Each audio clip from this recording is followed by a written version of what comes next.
Ah oui, hein. attention. Mais faites doucement. Ah oui. Mais nous, on va parler de l'histoire du moment. Oui. Et l'histoire du moment, c'est un peu la situation de l'heure. Et la situation de l'heure, c'est aussi à la pompe. Et vous savez, le carburant, c'est le centre de l'activité économique. C'est comme l'énergie avec les tailleurs et autres. Ça touche beaucoup de secteurs, transport et entre autres. Le journaliste Thierno Diop, Thierno Magdou Aïnelo, parce que aussi, quand on est habitué de Ndépé, on prend quand même le temps de voir les choses. Voilà. Et comme il est dit, hein, voilà.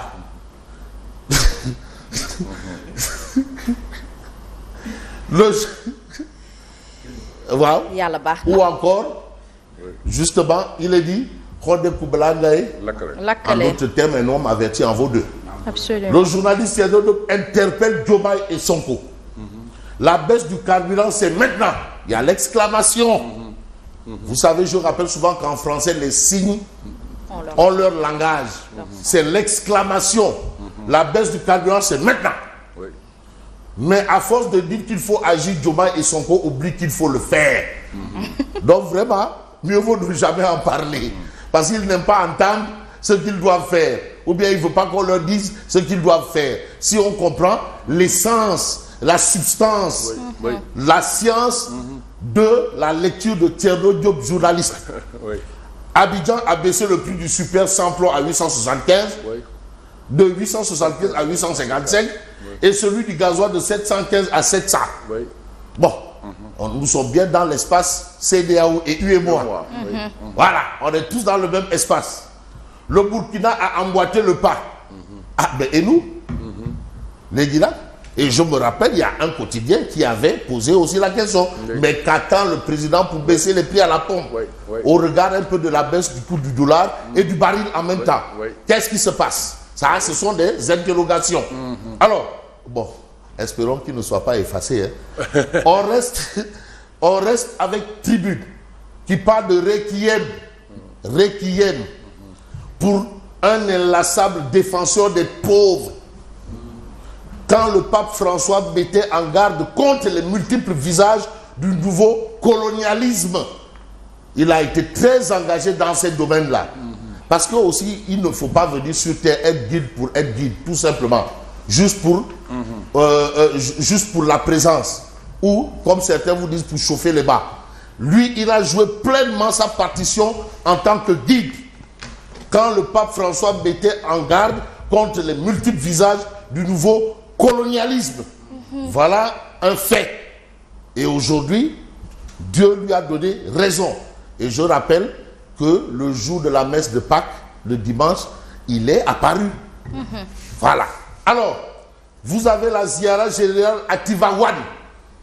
Il y a eu quand même Ziara générale à Tivaouane. Oui, bien sûr. Et la Ziara générale à Tivaouane, le maître des lieux, Serigne Babacar Sy Mansour, a quand même pris position par rapport à certains faits de société comme il en a l'habitude. Le khalife général de Tidiane, Serigne Babacar Sy Mansour, tense les parents. Ah oui, parce que quoi que vous ayez ou quoi qu'il advienne, les parents sont les principaux responsables. Je crois que Dieu nous a pas donné ce privilège-là pour ne pas prendre ses responsabilités. Mais vous avez Pape Malick Ndour sur les finances publiques. Suite et pas fin. Apparemment, ce débat-là, bon, c'est comme du Mbapat. Léoto, 1 heure. Rofo, 1 heure. Rofo, 2 heures. Vraiment. Donc, c'est 5 heures de temps pour savoir qui va gagner. Vraiment, ça dure et perdure. Ça dure, ce débat autour des finances publiques. Ah, parce que l'argent, c'est le nerf de la guerre. Hein? Ah, et aussi, il faut comprendre que pour cette fois, l'argent semble aimer le bruit. Parce qu'on nous a toujours dit que l'argent n'est pas le bruit. Mais là, l'argent semble aimer le bruit. Si vous voyez un peu ce beau silence qu'il y a dans une banque là, c'est ça qui disait. Il y a toujours un silence et tout le monde est tchotch. Il a dit, tout le monde respecte dans une banque, mais allez-y faire un tour dans un coffre-fort. Vous avez l'impression d'être dans un cimetière. Hein. Silencieux. Bon, vous avez Amadou Touba Niang, qui est le président d'un parti nommé MPC Wardjef. Et qui dit Wardjef pense aussi à Jeff Djel. Et qui pense à Jeff Djel peut sous-entendre à Nyak Djerinou. Nyak Djerinou. Nyak Djerinou. Alors, rien à voir avec Wahinan. Wahinan. Alors, la dynamique du dialogue vaut mieux que celle des monologues clivants. Ça, c'est une position quand même cartésienne. Monologue clivant. C'est-à-dire, vous prêchez, chacun prêche dans sa chapelle ou dans son désert, et finalement, on ne sait pas ce que les uns et les autres disent. Et aujourd'hui, s'il y a dialogue, pas dialogue, dialogue, on pourrait peut-être comprendre où se situent les divergences, les convergences, et bien entendu, la ligne médiane aussi. Alors, la dynamique du dialogue vaut mieux que celle des monologues clivants. Ça, c'est l'avis de Amadou Touba Nyan, président du MPC Wah Jeff. Voilà. Barke Seigne Touba. Alors, vous avez Wolf Quotidien qui parle de menaces sur les libertés publiques. Parce que liberté publique, c'est important. J'aime bien cette phrase que certains aimaient dire, seule la lutte libère. Il y a d'autres aussi qui vont dire, il faut libérer la liberté. Oui. Ça, vraiment, on est souvent dans une autre dimension. Les mises en garde de la LD, les promesses de rupture ont été trahies, les institutions affaiblies, les fondements de notre démocratie méthodiquement sapés. Ça, c'est la position de la LD. Vous avez aussi Ziara Général. Tivaouane dénonce, mais les dérives sociales, ça commence à faire trop. En tout cas, Mme Matar lui dit, bon d'accord, pour qu'on règle le problème là, il faut d'abord que chacun balaye devant sa porte. Et celui qui doit balayer devant sa porte d'abord là, il se connaît. Mme Matar Gueye, il l'a dit, on l'a entendu. Mme Matar Gueye Diabra, il l'a dit. Hein? Bon, jusque là, voilà, c'est ce qu'on peut retenir. Mais qu'est-ce qu'on peut également retenir de cette actualité? C'est un peu ce que nous livre l'observateur l'Obs. Procédure de mise en accusation devant la haute cour de justice. Je vous assure que l'actualité est en train de prendre son envol. On est dans plusieurs fronts. Dialogue ici, mise en accusation là, Tchelomak baisse le pied à la pompe d'ici. Donc on est aussi, Pape Malik Dour aussi qui est là-bas. Donc l'actualité, bonjour Yacine, l'actualité est en train de prendre vraiment, les choses sont en train de mousser. Voilà. Mansour Faye et Moustapha Diop vont ouvrir le bal par rapport à la procédure de mise en accusation devant la haute cour de justice. On sait au moins les premiers. Selon l'observateur l'Obs, pardon, d'après l'Obs, Mansour Faye et Moustapha Diop vont ouvrir le bal. Est-ce que ce sera un bal masqué ou ben balou bandi? De toutes les façons, c'est une révélation sur la procédure qui, sauf changement de calendrier, va démarrer cette semaine avec la convocation du bureau de l'Assemblée nationale. Donc c'est clair, net. Arnaque à la tontine pour véhicule, la fille de Fatou Laoubé arrêtée. Ça, ce sont les informations, bien entendu, du journal Tribune. Mais j'ai envie de prendre un journal qui s'appelle Vox Populi. Vous avez ici Seydou Bodian qui revient... pardon. Wali Diouf Bodian. Pourquoi vous l'appelez Seydou? Ah non, non, Wali, bon, magnifique. J'ai dit bon, Wali. Wali. Donc on va demander à la Djibi.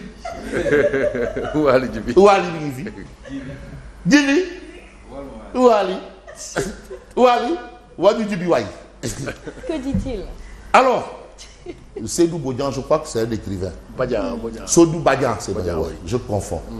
Après l'appel du dialogue du président d'Africa Job Center, Wali Diouf Bodian demande à Alioune Tine d'organiser les pourparlers entre Macky et Diomaye Sonko au palais de la République.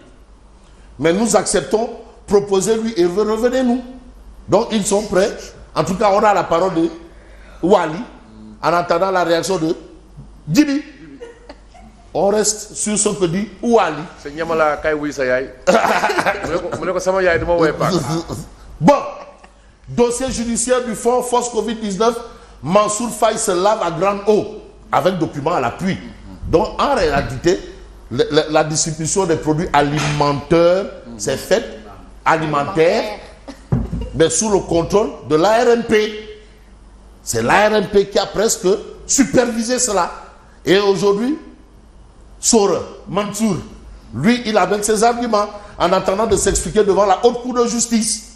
Donc vous avez Mansour Faye se lave à grande eau. Et vous avez même l'arrêté. L'arrêté, justement, qui met l'ARMP, DG, SP du 2 avril 2020, a servi de boussole au ministère. C'est l'arrêté. Donc, ça a été sous le nigel de l'arrêté. Voilà. Donc, voilà la situation. Situation oblige, on va peut-être voir le quotidien. Décès du pape François. Donc, on attend un autre pape. On attend la fumée blanche. Triste Pâques. Le Saint-Père décédé le soir de la célébration pascale. Je vous dis qu'il a pris le temps de faire sa dernière bénédiction. À la messe pascale, place Saint-Pierre. Et on sait que c'est eux, les successeurs de Saint-Pierre au trône. Mais aujourd'hui, il y a les chances des prétendants africains au trône de Saint-Pierre. Il y a des... Si, il y a trois Africains qui peuvent valablement... Vous avez un Congolais démocratique, RDC, un Ghanéen et un Guinéen, Guinée-Conakry. Vivement qu'il accède au trône. Donc. Parce que comme on a quelqu'un de l'Amérique du Sud qui s'en va, pays du tiers-monde, certains ont même créé le concept de quart-monde, tiers-monde. Bon, peut-être, probablement, dans son discours, pour les pauvres, c'était peut-être une manière pour lui de parler de sa succession. Mais nous, on ne va pas succéder.